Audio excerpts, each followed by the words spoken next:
반갑습니다. 네. 남성분들의 중저음 보이스가 참 좋네요. 네. 여성분들의 소프라노 소리도 좋지만 중저음 목소리 들으니까 공감도 많이 되고. 네. 오늘 신명기 6장 말씀을 통해서 변화에서 문화로라는 제목으로 말씀을 나누도록 하겠습니다. 사람은 변화를 원합니다. 그리고 끊임없이 변화를 결심하죠. 벌써 새해가 된 지 5개월이 지났는데 새해가 되면 우린 늘 새로운 계획을 세우고 또 은혜를 받으면 새로운 다짐을 합니다. 나쁜 습관을 끊고 싶어하고 더 좋은 사람이 되고 싶어하고 그리고 신앙도 새로워지길 원하죠. 그래서 기도도 좀 더 해보고 성경도 더 읽어보려고 하고요. 이전과는 다르게 살아보겠다는 결심을 하게 됩니다. 이것은 새해의 시작만이 아니라 한 주의 시작도 마찬가지입니다. 매 주일 우리는 예배를 드릴 때마다 이 후회와 결심을 이렇게 반복하죠.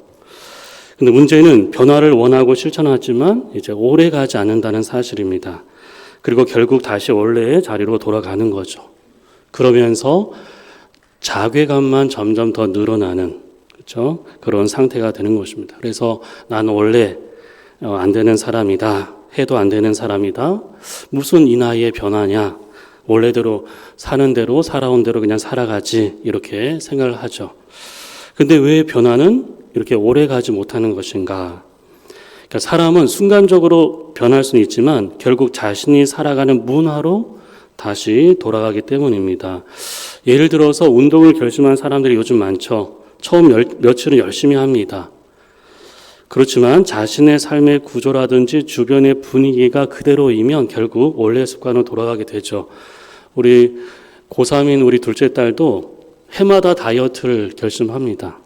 근데 말 그대로 거의 작심삼일로 끝나는데 자세히 살펴보니까 의지가 약한 건 아니에요. 근데 가족들이 도와주지 않는 거예요. 아내가 늘 맛있는 음식으로 유혹을 하니까, 그리고 오빠가 밤늦게 막 치킨을 막 시키니까, 운동도 혼자 하면 힘들지 않습니까? 같이 가야 되는데 늘 혼자만 가니까. 그러니까 막 힘든 거죠. 그리고 매번 실패합니다. 그러니까 우리 딸의 그 다이어트의 실패의 팔할은 가족 책임인 거죠. 분위기가 따라주지 않는. 신앙도 비슷합니다. 은혜는 받았어요. 그래서 눈물도 흘립니다. 결단도 합니다. 그런데 시간이 지나면 다시 이전의 방식으로 살아가는.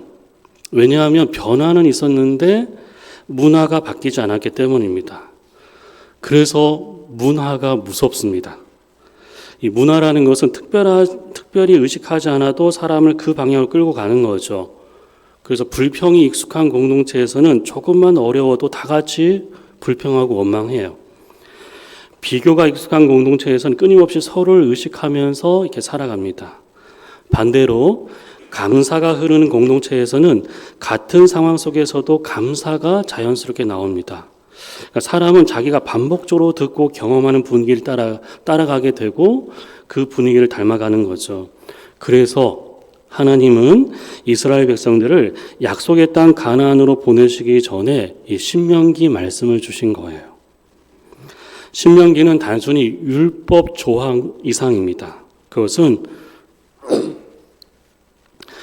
한 문화가 어떻게 형성되어 가는가를 말씀하시는 겁니다. 그리고 그 중심에 바로 신명기의 핵심인 쉐마, 이스라엘아 들으라, 이 말씀이 있어요. 그래서 신명기 6장은 한 사람의 경건을 넘어서 하나님의 말씀이 어떻게 가정의 분위기가 되고 공동체의 공기가 되고 결국 한 세대의 문화가 되는지 그것을 보여주는 거예요. 오늘 우리는 이 말씀을 통해서 왜 하나님이 이 쉐마, 이 들음을 강조했는지, 그리고 어떻게 변화가 문화가 되어 가는지 그것을 함께 살펴보려고 합니다. 첫 번째, 여러분들, 변화는 쉽지 않습니다. 어렵죠. 왜냐하면 변화라는 것은 익숙한 자신을 거슬러야 하기 때문입니다. 이 사람은 새로운 것을 잘 몰라서 변화하지 못하는 경우보다는 익숙한 방식이 편하기 때문에 변하지 못하는 경우가 훨씬 많습니다. 늦게 자는 습관이 몸에 안 좋다는 거 다 알죠. 화를 내면 관계가 무너진다는 것도 압니다. 말씀을 읽어야 영혼이 산다는 것도 잘 알아요. 근데 문제는 모르는 것이 아니라 이미 몸에 밴 방향이 문제인 거예요. 그걸 관성이라고 하지 않습니까? 살아온 대로 그냥 살아가는. 그래서 변화를 거부하는 거죠. 그래서 변화는 결심보다 저항이 훨씬 더 큽니다. 한 번의 감동은 쉽습니다. 한 번의 눈물도 쉬워요. 하지만 반복을 바꾸는 것은 어렵습니다. 그래서 신명기에서는 하나님이 말씀을 반복해서 들으라고 하신 이유가 바로 여기에 있는 거예요. 사람은 한 번 들었다고 해서 바뀌지 않기 때문입니다. 그래서 이스라엘 백성도 애굽에서 열재앙을 통해서 나오지 않았습니까? 또 홍해를 건넜고 광야를 지나갔어요. 엄청난 기적을 경험했습니다. 하지만 며칠이 지나지 않아서 다시 원망하기 시작했습니다. 왜 그랬을까요? 몸은 분명히 애굽에서 나왔는데 애굽의 근성이 아직 남아있었기 때문이에요. 그래서 변화는 단순한 사건이 아니라 오래된 방향을 바꾸는 치열한 싸움이에요. 그래서 변화가 어렵습니다. 반면에 문화는 어떻습니까? 문화는 무서워요. 왜냐하면 문화는 사람이 의식하지 않아도 사람을 움직이기 때문이에요. 그래서 문화를 공기와 같다고 하지 않습니까? 늘 공기를 마시고 있는데 잘 느끼지 못하는, 하지만 그 공기가 사람을 만들어가는 거죠. 예를 들어서 가정에서 식사를 하는 자리마다 늘 어떻게 하죠? 부모님들이 하는 말이 늘 비교하는 말들 많이 하죠. 특별히 이제 이번에 중간고사 끝났는데 걔들은 시험을 이번에 잘 쳤다고 하더라. 교회에서 누구누구는 그렇게 하더라. 근데 넌 왜 그거밖에 하지 못하니? 그 말을 몇 년 동안 듣고 자란 아이는 나중에 스스로를 성과로만 자신을 평가하게 됩니다. 누가 공식적으로 가르친 것은 아닌데 그렇게 문화가 그 아이를 만들어 갔던 것이죠. 어떤 회사는요, 아무도 쉬지 말라고 직접 말하진 않아요. 그런데 어떻습니까? 밤늦게까지 남아있는 분위기가 당연해지는. 그러면 사람들은 스스로 눈치를 보게 되는 거예요. 먼저 자리를 뜨면 안 되니까. 이렇게 문화는 법보다 훨씬 더 강합니다. 분위기를 통해서 사람을 통제하기 때문이죠. 교회도 마찬가지예요. 겉으로는 은혜를 말하지만 실제로는 어떻습니까? 끊임없이 비교하고 경쟁, 그렇게 흐르는 공동체가 적지 않습니다. 그러면 사람들은 점점 솔직해지지 못하는 거죠. 자신의 실수와 약함을 막 숨기고 포장하게 돼요. 반대로 어떤 공동체는 완벽하진 않은데 말씀 앞에 정직하게 서는 분위기가 있어요. 그러면 사람들은 어떻게 해요? 실패를 숨기지 않습니다. 솔직하게 다 이야기하고 또 진심으로 회개하기도 하고. 이것이 바로 문화의 힘입니다. 그래서 변화보다 더 중요한 것은 무슨 문화를 만들고 있는가가 중요하죠. 왜냐하면 문화는 결국 한 사람의 변화의 방향을 유지시키거나 무너뜨릴 수 있기 때문이에요. 대전에 행복한 교회가 있는데요. 이번에 엣지 있는 통독이라고 제가 이제 만든 그 교재를 전 성도들이 한 400명 넘게 있는 교인들 가운데 한 250명 이번에 신청을 해서 전 공동체가 2월부터 그 통독을 시작하셨어요. 근데 개별적으로는 좀 이렇게 하시는 분들이 있었는데 오래 가지 못했거든요. 근데 목사님이 앞장서서 또 순장들이 앞장서서 전체적으로 이제 하니까 이제 문화가 형성돼서 총 4권 가운데 1권을 이번에 끝냈습니다. 그러니까 혼자 할 때는 정말 벅찼는데 함께 만나니까 엣지 얘기만 한다. 요즘에 그 정도로. 그게 문화죠, 문화. 개인의 어떤 그런 변화들이 훨씬 더 깊어지고 더 오래 지속될 수 있었던. 그래서 신명기 6장은 개인 경건에서 멈추지 않습니다. 그래서 집에 앉았을 때든지 길을 갈 때든지 누울 때에도 막 이런 얘기 나오죠. 이것은 단순히 성경 공부를 많이 하라는 뜻이 아니고 말씀이 문화가 되게 하라는 뜻이에요. 하나님은 한 번 뜨거워지는 사람보다는 말씀이 자연스럽게 흐르는 공동체를 더 원하셨습니다. 왜냐하면 문화라는 것은 그 사람들만 바꾸는 것이 아니고 세대를 넘어가기 때문이에요. 한 사람의 열정은 어떻게 해요? 사라질 수 있습니다. 하지만 문화는 다음 세대를 만들어 가거든요. 그래서 여러분들 변화는 어렵고 문화는 무섭죠. 그리고 바로 그렇기 때문에 하나님은 이 쉐마를 통해서 한순간의 감동이 아니라 반복되는 들음의 문화를 세우라고 말씀하고 있습니다. 여러분들, 쉐마가 중요한 이유가 있어요. 그것은 단순히 말씀을 들으라는 어떤 신앙적인 명령이기 때문만은 아닙니다. 쉐마는 사람을 세우고 공동체를 세워가는 하나님의 방식이기 때문입니다. 사람을 세우고 공동체를 세워가는 하나님의 방식이 바로 쉐마, 들으라. 사람은 듣는 대로 살아갑니다. 겉으로는 자기 생각대로 사는 것 같지만 실제로는 어떻습니까? 반복해서 들은 말들이 생각의 틀을 만들고 감정의 방향을 만들고 그리고 삶의 기준을 만드는 거죠. 어릴 때부터 너는 안 된다는 말을 계속 듣는 사람들은 실패 앞에서 쉽게 무너져요. 하지만 괜찮다, 다시 하면 돼, 이런 말을 듣고 자란 사람은 넘어져도 다시 일어나는 거죠. 따라서 이 듣는다는 것은 단순한 정보를 입력하는 것이 아니고 존재를 형성해 가는 것입니다. 그래서 하나님은 신명기에서 가나안 땅에 들어가기 직전의 백성들에게 가장 먼저 말씀하신 것이 바로 들으라, 이 말씀을 하신 거예요. 왜냐하면 가나안 땅에서의 삶은 무엇을 들을 것인가의 싸움이 될 것이기 때문입니다. 여러분, 가나안 땅에서는요, 광야에서 보이지 못했던 풍요가 있었어요. 동시에 수많은 우상들의 목소리가 거기 있었습니다. 이 가나안 땅의 우상은 바로 바알 아니었습니까? 바알은 늘 얘기하죠. 풍요를 원한다면 나를 섬기라. 그리고 바알이 만든 그 세상도 계속 말을 합니다.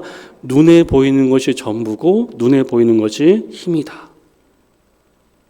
바알 신앙에는 종말이 없거든요. 그래서 더 가져야 되고 더 쌓아야 된다, 이렇게 이야기를 합니다. 그러나 그 가운데에서 하나님은 말씀하시죠. 아니야, 내가 먼저 들어야 돼. 쉐마라는 것은 단순히 귀를 열라는 말이 아니라 삶의 중심을 누구에게 둘 것인가에 대한 선택이자 선언입니다. 쉐마는 우리에게 가장 먼저 도전하는 것은요, 바로 내 삶의 기준이 무엇인가에 대한 도전인 거죠. 사람은 자기가 가장 많이 듣는 것을 따라서 살아갑니다. 계속 돈의 논리만 들으면 삶의 기준도 돈이 되고요. 계속 비교의 말을 들으면 인생은 경쟁이 됩니다. 그리고 계속 불안의 소리를 들으면 사람은 점점 조급해져요. 그래서 오늘 시대는 듣는 전쟁의 시대라는 말을 하지 않습니까? 유튜브, SNS 있죠? 그 다음에 뉴스라든지 광고, 여론, 하루 종일 수많은 목소리가 밀려듭니다. 문제는 정보의 양이 아니에요. 그 정보들이 우리 영혼의 방향을 만든다는 것이 문제입니다. 그래서 이 쉐마는 단순히 성경 읽기 습관을 말하는 것이 아니라 무엇이 내 삶의 최종 권위가 되는가에 대한 문제예요. 나의 감정인지, 시대의 분위기인지, 사람들의 평가인지, 아니면 하나님의 말씀인지. 쉐마는 바로 우리가 무엇을 지금 듣고 있는지를 되묻고 되짚게 하고 있는 것입니다. 그래서 들음의 중요성을 이야기하죠. 또 하나 이 쉐마는 반복의 중요성도 강조해요. 반복. 사람은 한 번 들었다고 해서 바뀌지 않습니다. 이스라엘도 홍해를 건넜죠. 하지만 며칠이 지나지 않아서 다시 두려워하기 시작했어요. 왜요? 기적은 경험했는데 아직 말씀이 몸에 배지 않았기 때문입니다. 그래서 하나님은 반복하시죠. 마음에 새겨야 된다. 부지런히 가르쳐야 된다. 길에서든 어디서는 어떻게 말을 해야 된다. 그리고 다 기록해 두어야 된다. 계속 반복을 강조하죠. 왜 그렇게 반복하시는 겁니까? 문화라는 것은 반복을 통해서 형성되기 때문이에요. 한 번의 집회로 감정이 흔들릴 수 있습니다. 하지만 반복적인 들음만이 삶의 방식과 구조를 바꾸는 거죠. 그렇죠? 예를 들어서 감사라는 것도 문화가 되기 전까지는 어떻게 해요? 오래 가지 못합니다. 그래서 억지로라도 어떻게 해요? 반복해서 감사하기 시작하면 점점 시선이 달라지는 거죠. 처음에는 의식적으로 행동을 했지만 나중에는 삶의 분위기가 되는 거예요. 말씀도 마찬가지입니다. 처음에는 의지로 어떻게 성경을 읽어야 돼요. 갑자기 막 하늘 신령한 어떤 게 주어져가지고 읽는 것이 아니고 처음에 의지로 읽는 거죠. 그러다가 반복해서 읽다 보면 어느새 생각이 바뀌고 해석이 바뀌고 반응이 바뀌는 거예요. 그러다 보면 예전에 어떻습니까? 문제 앞에서 먼저 불안했다면 이제는 먼저 기도하게 되고, 예전에는 어떤 일이 생기면 분노가 막 먼저 올라왔는데 이제는 말씀을 떠올리게 되고, 또 이것이 바로 쉐마의 힘이죠. 단순히 성경 지식을 쌓는 것이 아니라 사람의 반응 체계를 바꾸고 가는 거예요. 바꾸는. 쉐마는 들음의 중요성과 그다음 반복의 중요성, 그리고 세 번째는 뭐냐면 쉐마라는 것은 바로 개인을 넘어서 공동체의 문화를 만들어 갑니다. 그러니까 신명기 6장 말씀은 단순히 개인의 묵상의 방법에 대한 설명에 해당되지는 않아요. 그 말씀이 일상에 흐르도록, 일상에 스며들도록, 그래서 가정 안에 문화가 될 수 있도록 이렇게 요청하고 있는 것입니다. 그래서 집에 앉았을 때든지 길을 갈 때든지 누워있을 때든지 일어날 때든지 일상에 어떻게 흘러갈 수 있도록, 그래서 집안의 문화로 만들라고 하시는 겁니다. 그래서 삶 전체 속에서 말씀을 자연스럽게 흘려보내라. 왜냐하면 사람은 분위기에 의해서 형성되기 때문이죠. 그래서 가정에서 늘 원망이 들리면 원망이 문화가 되고, 가정에서 늘 비난만 오고 하면 정죄가 문화가 되죠. 하지만 반대로 말씀을 나누고 감사하고 서로 축복하는 말이 반복되면 그 분위기가 사람을 바꾸는 것입니다. 그래서 이 쉐마는 단순히 개인의 경건 훈련을 넘어서서 하나님 나라의 공동체 문화를 만드는 방식이에요. 그래서 하나님은 말씀을 책 속에만 두지 않았습니다. 삶의 중심에 공동체 가운데 두기를 원하시는 거예요. 왜냐하면 무엇을 반복해서 듣는가가 바로 결국 그 공동체의 미래를 결정하기 때문입니다. 그래서 여러분들 이 쉐마, 들으라 이스라엘아, 이 쉐마의 핵심 뭐냐 하면 하나님의 말씀이 삶의 가장 큰 소리가 되게 하라, 이런 뜻입니다. 가장 크게 들으라고. 그렇죠? 세상은 왜요? 계속 더 큰 목소리를 내거든요.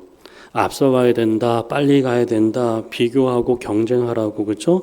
너를 증명해보라고 얘기하고 더 많이 가져야 된다, 더 많이 쌓아야 된다, 그렇죠? 그러나 쉐마는 뭘 얘기합니까? 그 소리 한가운데서 말을 하죠. 들으라, 그렇죠? 들으라. 하나님의 백성은 눈에 보이는 것보다 무엇을 듣느냐로 결정되기 때문이에요. 그리고 변화라는 것도 결심에서 시작하지 않습니다. 변화는 어떤 목소리를 반복해서 들을 것인가 해서 시작하는 거예요. 듣는다는 것은 단순히 정보를 입력하는 것이 아니고 아까 말씀드렸던 것처럼 존재를 형성해 가는 거거든요. 사람은 자기가 반복해서 듣는 말에 의해서 생각이 만들어지고, 생각이 반복되면 해석이 되고, 해석이 쌓이면 삶의 방향이 되기 때문입니다. 그래서 가나안 땅에 들어가기 직전에 하나님께서는 반복해서 말씀하시는 거예요. 들으라 이스라엘아, 들으라.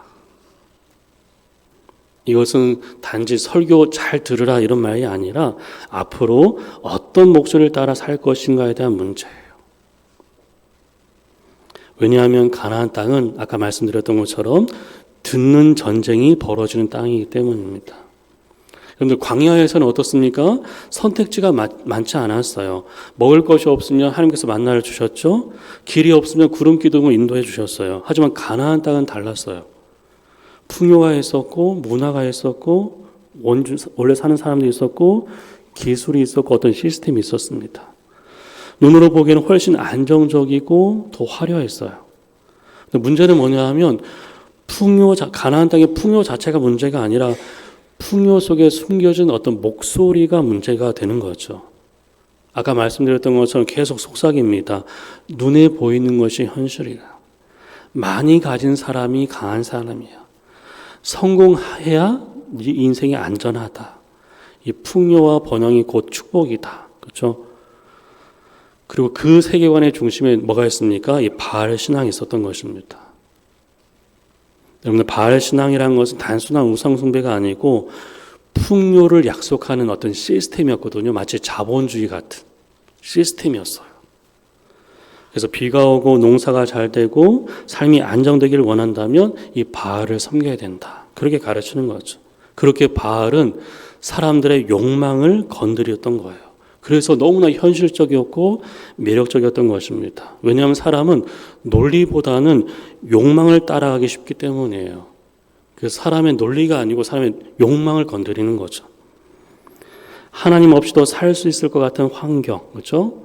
눈에 보이는 결과를 빠르게 주는 어떤 방식들, 당장 효과가 있어 보이는 선택들, 그런 것들이 사람들의 귀를 사로잡고 마음을 빼앗아갔던 것입니다. 그래서 하나님은 가나안 땅 입구에서 반복적으로 말씀하시는 거예요. 들으라고. 왜냐하면 사람은 듣는 대로 따라가니까. 오늘도 마찬가지입니다. 오늘날도 마찬가지예요. 현대의 바알은 어떤 돌이나 신상으로 만들어지지 않았습니다. 훨씬 더 세련되죠. 그래서 오늘 이 시대의 바알도 계속 얘기해요. 너의 가치가 곧 그렇죠. 성취가 되고 뒤처지면 실패한 인생이고 돈이 있어야 사람 대접받고 인정받아야 존재 가치가 있다. 보여지는 이미지가 중요하다. 그러니까 명품을 사야 된다. 더 큰 집에 살아야 된다. 보여지는 이미지가 중요하니까. 이런 소리를 여러분들 매일 듣다 보면 어떻게 됩니까? 어느 순간 신앙도 그 기준으로 어떻게 해석하기 시작하는 거예요. 그래서 기도가 성공을 위한 도구가 되기 시작합니다. 예배도 만족감을 얻기 위한 소비가 되기 시작하고 교회조차도 어떻습니까? 경쟁의 공간이 되는 거예요. 어떤 경쟁이요? 더 많이 축복을 받고자 하는, 다른 사람보다 더 많은 축복을 받기 위한 경쟁의 공간이 되기 쉬운 거예요. 그런데 쉐마는 뭘 얘기합니까? 그 흐름을 끊는 거죠. 아니야, 먼저 그분의 말씀을 들어야 된다. 왜요? 무엇을 들을 것인가가 결국 무엇을 믿을 것인가를 결정하기 때문이에요. 그래서 묵상이 강조되는 것입니다. 무엇을 믿을 것인가가 결국 무엇을 들을 것인가가 결국 무엇을 믿을 것인가를 결정하기 때문이에요. 요즘에 여러분들 아까 보니까 잠깐 카페에 있다가 왔었는데 카페에서 늘 얘기하는 게 요즘에 다 주식이에요. 20대든 30대든 50대든 70대든 요즘에 지표를 한다고 제가 이제 동네에 있는 카페 갔는데 만나는 분들만 다 주식이에요. 그렇죠? 그래서 매일 SNS 속에서 어떻게 성공한 사람들의 삶만 계속 보는 어떤 청년들이 있다고 생각해 보십시오. 늘 좋은 차, 멋진 집, 화려한 어떤 유럽 여행이라든지 높은 어떤 성과, 연봉이라든지 처음에는 그냥 읽어요. SNS에서, 인스타에서 그냥 봅니다. 그러다 반복해서 보다 보면 어떻게 해요? 조금씩 자기의 삶이 초라해 보이는 거예요. 그러면서 감사보다는 비교가 커지고 만족보다는 어떻게 불만이 점점 더 커집니다. 그리고 결국 자신의 존재 가치가 얼마나 가졌는가, 얼마나 이뤘는가 이걸로 이동하기 시작하는 거예요. 이것이 들음의 힘이에요. 들음의 힘. 처음에는 그냥 구경하는 거예요. 그러다가 점점 반복하다 보면 이게 다 바뀌는 거죠. 반복해서 노출되는 메시지가 그 사람 안의 가치관과 세계관을 계속 만들어가는 것입니다. 그런데 이런 반대로요. 말씀을 반복해서 듣는 사람은 어떻습니까? 현실을 해석하는 기준이 달라져요. 세상은 분명히 실패라고 말하는데 하나님은 뭐라고 말합니까? 아니야, 과정이야. 세상은 너무 느려라고 말하는데 하나님 아니야, 기다림이라고 말씀해 주시는 거예요. 세상은 분명히 어떻게 손해라고 말하는데 아니야, 그것은 순종이라고 하는 거야. 이렇게 얘기해 주는 거예요. 그래서 여러분들 이 쉐마라는 것은요, 단순한 종교 행위가 아니라 현실 해석의 기준을 바꾸는 아주 중요한 일입니다. 그래서 여러분들 이것을 좀 구체적인 실제적인 적용으로 이제 해본다면 한번 볼까요? 자, 첫 번째가 뭐냐면 우리 PPT에 보여주시면 이걸 어떻게 그 쉐마를 우리 삶에 적용할 것인가. 첫 번째, 나는 무엇을 반복해서 듣고 있는지를 점검해야 돼요. 매일 일상 속에서, 그렇죠? 사람은 자신이 듣는 콘텐츠를 닮아가거든요. 그래서 여러분들 우리가 우상을 내가 어떻게 해요? 숭배하는 우상을 나중에 그 우상을 닮아간다고 하지 않습니까? 마찬가지예요. 자신이 듣는 콘텐츠를 닮아갑니다. 하루 종일 어떻게 해요? 주가 뉴스만 보면 불안해져요. 비교하는 컨텐츠만 보면 조급해집니다. 분노의 언어를 계속 들으며 있잖아요. 어떻게 해요? 공격적으로 변하는 거예요. 그래서 신앙이라는 것은 꼭 기억하십시오. 단지 죄를 피하는 것이 아니라 무엇을 계속 들을지를 선택하는 문제예요. 신앙은. 여러분들, 말씀을 듣는다는 것은 영혼의 환경을 관리하는 일입니다. 내 영혼의 환경을 관리하는 거예요. 단순히 숙제가 아니라, 의무가 아니라 말씀을 듣는다는 것, 말씀을 묵상한다는 것은 내 영혼의 어떻게 해요? 환경을 관리하는. 자, 두 번째 볼까요?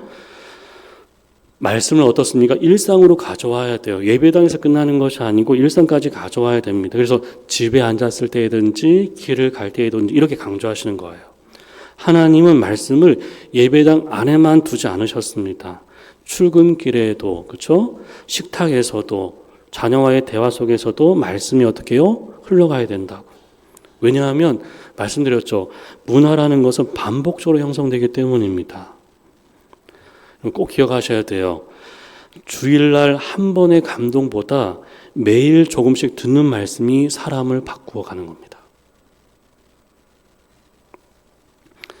주일 한 번의 감동보다 매일 조금씩 듣는 그 말씀이 사람을 바꿔가는 거예요. 자, 세 번째, 경청보다 말씀을 어떻게 해요? 감정보다 말씀을 먼저 듣는 훈련이 필요합니다. 여러분들, 사람이 어떻게 해요? 상황이 어려워지면 어떻게 됩니까? 본능적으로 감정의 목소리를 먼저 들어요. 망했다. 끝났다. 그렇죠? 뻔하다. 안 될 것 같다. 불안하다. 하지만 쉐마는 뭘 강조합니까? 그 순간 먼저 하나님의 음성을 들으라고 말을 하는 거죠. 누가 그렇게 살았습니까? 다윗이 그랬어요. 모든 사람이 골리앗 앞에서 두려워할 때 어떻습니까? 다윗은 뭘 했습니까? 골리앗의 크기보다 하나님의 이름을 먼저 불렀어요. 만군의 여호와 이름으로 내가 너에게 나간다. 그래서 여러분들, 믿음이란 것은 현실을 부정하는 힘이 아니라 더 큰 음성을 어떻게 해요? 듣는 힘이에요. 현실을 부정하는 것이 아니라 더 큰 음성을 듣는 힘. 자, 마지막 네 번째는 무엇입니까? 다음 세대에게 무엇이 가장 큰 소리인지를 우리가 한번 돌아봐야 돼요. 우리 자녀들에게 있죠? 우리 또 다음 세대에게 무엇이 가장 큰 목소리인지. 여러분들, 요즘 아이들은요, 학교보다는 유튜브에서 더 오래 배웁니다. 그리고 부모보다는 스마트폰에서 더 오래 영향을 받아요. 하지만 그렇다고 해서 부모 역할을 어떻게 해요? 후퇴할 수는 없겠죠? 그렇다면 우리는 질문해야 돼요. 우리 가정에서 가장 자주 들리는 말은 무엇인가? 비난인가? 성적 이야기인가? 아니면 돈 이야기인가? 불안의 언어인가? 아니면 감사의 언어, 축복의 언어인가? 여러분들, 다음 세대는요, 우리가 중요하다고 말한 것을 배우기보다는 우리가 반복해서 말하는 것을 배워요. 우리 막 중요하다고 막 얘기하는 그것을 배우는 것이 아니라 우리가 반복해서 말하는 것을 배웁니다. 그래서 이 쉐마는 교육 이전의 분위기의 문제예요. 분위기의 문제. 하나님의 말씀이 삶의 배경음이 아니라 가장 큰 소리가 되게 하라고 얘기하는 거예요. 그런 요청입니다. 세상은 계속 얘기하지 않습니까? 외치죠. 더 빨라야 된다. 더 가져야 된다. 더 높아야 된다. 근데 하나님은 어떻게 해요? 잘 들어야 된다. 사람이 무너지는 순간은 능력이 부족할 때가 아니라 다른 목소리가 하나님의 말씀보다 더 커질 때 무너지기 때문에 너를 잘 들어야 된다. 반복해서 들어야 된다. 여러분들, 변화는 한순간에 일어날 수 있습니다. 그러나 문화는 반복을 통해 형성되는 거예요. 그렇죠? 변화가 오래가지 못하는 것은 그 삶이 구조가 바뀌지 않았기 때문이라고 얘기했습니다. 그래서 여러분들, 이 쉐마 신명기 6장에는 이 말씀은 단지 말씀을 사랑하라고만 말하는 것이 아니라 그 말씀이 개인 안에서 어떻게 해요? 새겨지고 가정 안에 흐르고 삶의 공간 안에 어떻게 스며들면서 결국 공동체 문화가 되게 하라는 말씀이에요. 그렇죠? 문화 형성의 방식입니다. 자, 그렇다면 우리 정리해 볼까요? 그 변화에서 문화로 가기 위해서 필요한 게 뭘까? 그게 첫 번째가 뭐냐 하면 우리 여기 나와 있습니다. 6절 말씀해 보세요. 너는 이 말씀을 너는 마음에 새기라. 말씀 새김이 필요합니다. 변화에서 문화로 가기 위해서 첫 번째 각자의 마음속에 그 말씀을 새기는 일이 필요합니다. 새기고라는 단어가 중요합니다. 이게 묵상이거든요. 그러니까 잠깐 스쳐 지나가는 정도가 아니라 귓등에 들리는 정도가 아니라 어떻게 해요? 마치 돌판에다가 글자를 어떻게 새기는 것처럼 깊이 파는 것처럼 말씀이 존재 안으로 들어와야 된다. 그러니까 돌비에 새기는 것이 아니고 내 마음의 신비에 새겨야 된다 얘기하는 거예요. 여러분들 많은 사람들이요 말씀을 접촉은 하지만 마음에 새기지는 잘 않습니다. 읽기는 해요. 말씀을 듣기는 합니다. 근데 금방 사라집니다. 왜 그렇습니까? 말씀을 소비하기 때문이에요. 오늘 우리 시대는 말씀조차 어떤 유튜브의 컨텐츠처럼 그냥 소비하기 쉬워요. 좀 듣다가 좀 별론데 하면 또 다른 설교 듣고 있죠. 좀 별론데 소비하는. 좋은 설교를 듣고 어떻게 감탄하지만 그렇죠? 또 평가는 하지만 삶은 그대로인. 그래서 신명기는 말을 합니다. 그것만으로 충분하지 않다. 마음에 새겨야 된다. 말씀이 스쳐가는 정보가 아니라 삶의 기준이 되어야 된다고 그렇게 얘기하는 거예요. 자, 두 번째는 무엇입니까? 부지런히 가르쳐야 된다. 변화가 문화가 되기 위해서 어떻게 자녀에게 부지런히 가르쳐야 돼. 내 자녀에게 부지런히 가르치며 말씀이 다음 세대로 흘러갈 수 있도록 여기 부지런이란 단어가 중요합니다. 이건 반복적으로 가르치라는 뜻이에요. 단순히 일회적 교육이 아니라 어떻게 해요? 반복적인 교훈, 꾸준한 교육을 의미하는 것입니다. 왜요? 문화라는 것은 반복으로 형성되기 때문이죠. 여러분들 아이들은 한 번 들은 말보다 계속 들은 말을 어떻게 해요? 따라가요. 부모가 아무리 하나님이 중요하다 말해도 어떻습니까? 실제로는 어떻게 해요? 부모가 돈 이야기를 더 많이 하고 비교 이야기를 더 많이 반복한다면 어떻게 해요? 아이들은 결국 그것을 더 중요하게 생각합니다. 하나님이 중요하다고 말은 하면서도 평소에는 계속 돈 이야기만 하고 그렇죠? 어떤 비교가 있죠? 그런 얘기만 한다면 아이들은 결국 그것이 더 중요하다고 생각하는 거예요. 다음 세대는 설교보다는 분위기를 먼저 배웁니다. 그래서 신앙교육의 핵심은 무엇입니까? 완벽한 커리큘럼이 아니라 반복되는 삶의 언어예요. 우리 아이들이 달라지지 않은 것이 아니고 부모가 달라지지 않아서. 그래서 여러분들 이렇게 적용하면 좋을 것 같아요. 식사하기 전에 어떻습니까? 짧게라도 아빠가 먼저 어떻게 감사하기도 하고. 문제 생겼을 때 어떻습니까? 막 호들갑을 떠는 것이 아니라 우리 먼저 기도 한번 해보자고. 성적이 떨어진 아이에게 이게 뭐야? 이게 성적이야? 하는 것보다 어떻게 해요? 격려를 먼저 해주고. 그렇죠? 그 반복적인 말. 주일 예배를 어떻습니까? 막 귀찮은 일정처럼 있죠. 아이들 이미 인상받는 있죠. 또 오늘 또 주일이네. 막 진짜 억지로 막 가는 그것이 아니라 삶의 중심으로 대하는 그 부모의 태도. 그래서 예배가 소중하구나. 그런 작은 반복들이 쌓여서 가정의 문화가 되는 거예요. 그래서 신명기는 계속 이 말씀을 특정 시간만이 아니라 삶의 흐름 속에 계속 흘려보내야 된다고. 그래서 가장 무서운 게 스며드는 거라고 하잖아요. 스며드는 거. 막 주입하는 것이 아니고 스며드는 것. 그리고 변화에서 문화로 가기 위해서 세 번째는 무엇입니까? 일상 속에서 말씀을 먼저 살아내야 돼요. 말씀을 살아냄이 필요합니다. 그렇죠? 집에 앉았을 때든지 길을 갈 때든지 누워있을 때든지 손목에 메고 미간에 표를 삼고 어떻게 해요? 살아가란 뜻이에요. 말씀이 삶과 분리되지 말란 뜻입니다. 신앙은 예배당에서만 유지되는 것이 아니라 일상 속에서 살아내어야 어떻게 문화가 된다는 것을 이야기하는 거예요. 여러분들 진짜 신앙은요, 교회 안보다는 집에서 드러나요. 말투에서 드러나고요, 소비에서 드러나고요, 화내는 방식에서 드러납니다.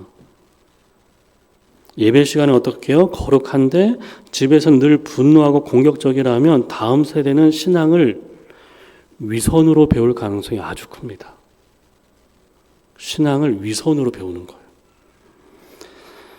그래서 여러분들 이 쉐마는 강조하죠. 마음만이 아니라 삶 전체를 말씀 아래 두어야 된다. 마음만이 아니라 우리 삶 전체를 말씀 안에 두라고 요구하는 거예요. 여러분들 이 적용은 거창하지 않습니다. 직장에서 정직을 먼저 선택하고 손해를 보더라도 거짓말하지 않고, 그렇죠? 피곤해도 가족들에게 함부로 말하지 않고, 약한 사람을 무시하지 않고, 너 공부하면 저런 사람이 돼 이런 말들 하지 않는, 그렇죠? 갈등 속에서도 어떻게 해요? 화해를 선택하는 이런 반복이 쌓이게 되면 어떻습니까? 아이들은 말이 아니라 분위기로 하나님을 느끼게 돼요.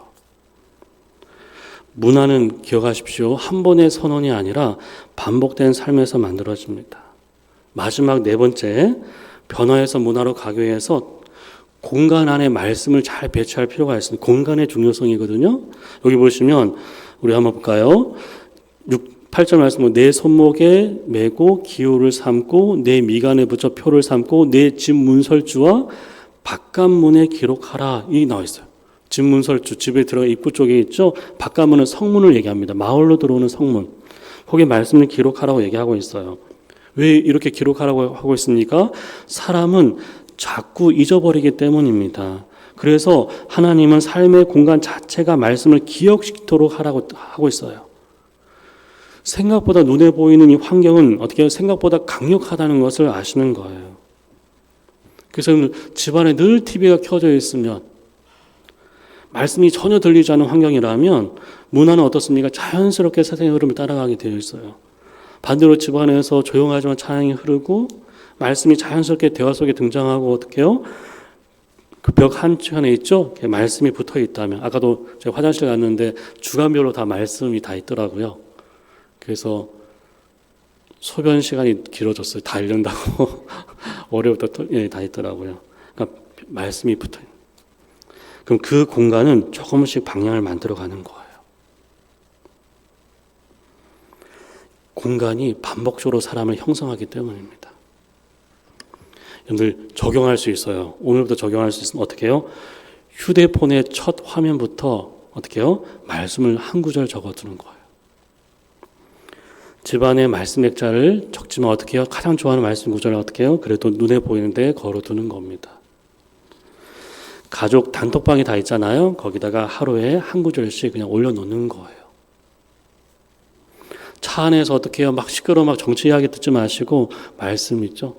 찬양이라 좀 듣고. 이런 것들이 사소해 보여도 반복되면 분위기를 만들어 가요. 꼭 기억하십시오. 문화는 거대한 이벤트보다는 작은 반복으로 형성됩니다. 자, 정리해 볼까요? 네. 우리 가정에는 어떤 말이 가장 많이 흐르고 있는지, 우리 공동체에는 어떤 분위기가 형성되고 있는지, 교회 안에 전통이라는 게 있지 않습니까? 전통은 뭡니까? 결국 문화가 만들어 놓은 거거든요. 우리 자녀들은 집안에서 무엇을 배우고 있는지 꼭 기억하십시오. 우리 아이들은 부모의 설교보다 부모의 반복을 기억해요. 부모가 정말 중요하게 여기는 것이 무엇인지, 무엇 때문에 부모가 기뻐하고 무엇 때문에 무너지는지, 무엇을 가장 자주 말하는지를 보면서 자랍니다. 교회도 마찬가지입니다.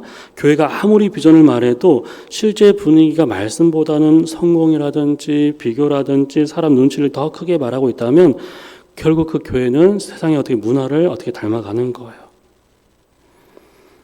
그렇죠? 그래서 문화가 무섭습니다. 특별히 의도하지 않았는데 반복되는 그것이 결국 사람을 만들어가는 거죠. 사람들 변화는 어떻습니까? 결단만으로 유지되지 않습니다.